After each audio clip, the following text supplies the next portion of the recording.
ရခိုင်ရိုမာအရိဖက်ခန်တောင်ကုန်းပန်တောင်ကော်လန်ဘေးမှာတရှိရီကပ္ပစာစီခရောင်ဤပွိုင်းငါရာကာကွန်စခန်ကုန်းအနီးပဲဝင်ကျော်နဲ့လီလာတောင်ရိုးကိုစိုင်းအောင်ဖရီတောင်ဘရီနောက်တိုက်ပွဲအပရောင်းထန်ဖိုက်ပေါ်နေပါရီ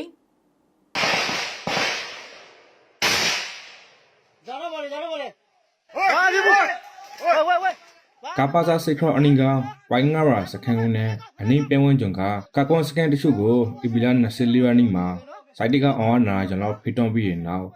အပီလာ25နေ့မှာစိုက်ကောက်ထိုးရတော့တိုက်ပွဲဒီပေါ်တင်ခါရဲလို့စာရီတတော်အရိုမန်တီယာကနရင်းစာကိုပြောပါရယ်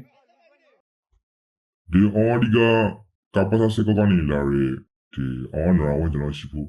ဒီယောအော်ဒီကိုပိုင်ငါရနဲ့အနာကကကွန်စကန်ဒီမှာဖေးဒီနောက်နီမှာတဝီဒီဖိုက်ဆို ယောဘရောအရခတက်တော်အေးတင်ပိုက်ထားရဲရူမဘောကညောက်ကျိုးစခန်းနဲ့တမိုက်ကျော်လီလာတောင်မှာလေအော်နာလောက်ဖိပိကေညောက်ကျိုးကိုဥတီစိုက်ကောက်ထိုးလာနေရလို့သိရပါရယ်အခုကအော်ဖေးစိုက်ကောက်ထိုးလာကြလေစိုက်ကောက်မရှောင်တဲ့တာတိဆို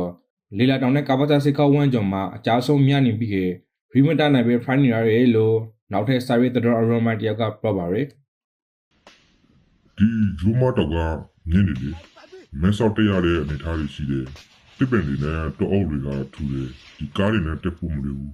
လူချင်းမဲ့တက်လာရင်အေးနဲ့ပူပေါတက်ခွေတွေကဒီအပေါ်စီးကချတော့ဒီစတစ်ကအသေးပြောင်းများပြီးတော့နောက်ဆောက်ရတယ်ဒီစပွေးဆိုတာကမြေပြင်အနေထားလေးပိုက်ဖို့လည်းရည်ကြည့်တော့ကို ရိခရဲမဲလာတောင်ကအကန်ဖာစိုက်ကော်မရှင်ဤစိုက်ကောက်တီနဲ့အရခတက်တော်ဥဆော်ရဲပူပေါတော်လရန်တက်ခွေတီဤတပ်ပွဲမှာကပ္ပစာစစ်ခေါင်းနဲ့သုံးမိုင်အကော်တီဖိုက်ပေါ်ခပါရယ်အေးစနိုက်ပါလာချပါဝေါဒရုံတီနဲ့တိုက်ခိုက်မှုဒီကောင်တပ်ပွဲအတွန်းစိုက်တဲ့ဖက်ကထိခိုက်ကြဆမှုဒီများရတော့ကပ္ပစာစစ်ခေါက်တရှိရဲမသွန်ရောပါဝေါအနည်းပဲဝန်းကြုံကိုကကွန်စကန်ဒီပူလောက်ဝီကေအော်တူရှိချထားရဲလို့မေဘွန်ဒေတာခန့်ဒီကပြောပါရယ်ယောနောအကန်ဖာဆိုင်အုပ်စုဖက်ကအေနဲ့ပူပေါတော်လရဲတက်ဖွေတီအီရန်ကိုကောက်ဝီကေကပ္ပစာစစ်ခေါက်ဝန်းကြုံကတော့တောင်နေရတချို့ကိုလီဂကနေဘုံကရစ်ဆွန်နဲ့မင်းချိုဖြာရှိမှုဒီပူလောက်ခပါရယ်ကျွန်တော်ရှော်မောစင်ပါ